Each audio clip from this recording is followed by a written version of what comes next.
กระทรวงสาธารณสุขร่วมกับทางกระทรวงเกษตรกรรมและสิ่งแวดล้อมได้มีการจัดกองประชุมให้ข้อมูลข่าวสารเกี่ยวกับมลพิษทางอากาศและผลกระทบต่อสุขภาพซึ่งกองประชุมดังกล่าวนี้มีขึ้นในเมื่อวันที่3 กุมภาพันธ์นี้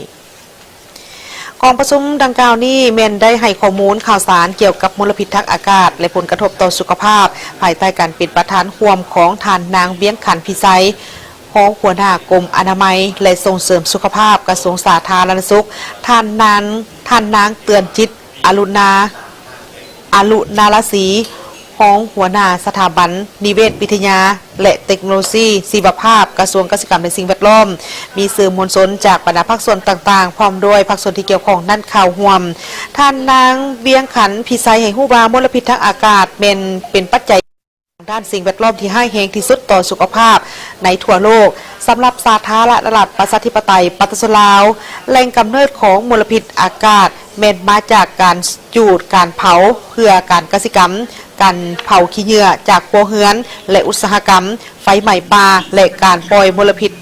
จากยานพาหนะต่างๆมลพิษทางอากาศยังส่งผลกระทบต่อกับสุขภาพของแต่ละคนในบ่หลายก็น้อยที่แตกต่างกันกลุ่มที่มีความเสี่ยงสูงได้แก่เด็กน้อยผู้สูงอายุแม่หญิงถือผ้าเด็กที่อยู่ในท้องและผู้ที่มีพยาธิประจำตัวอื่นๆเช่นพยาธิปอดซ้ำเหื่อภูมิแพ้ทางเดินหายใจความดันเลือดสูงพยาธิเบาหวานและพยาธิตุ้ย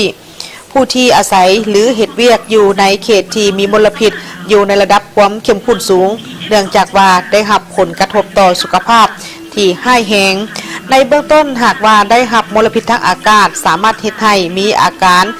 ระคายเคืองตาดังคอปอดไอจามน้ำมูกไหลและหายใจยากและสามารถเฮ็ดให้อาการของพยาธิประจำตัวนั้นร้ายแรงขึ้นได้เป็นต้นก็แม่นพยาธิหอบหืดถ้าได้รับมลพิษ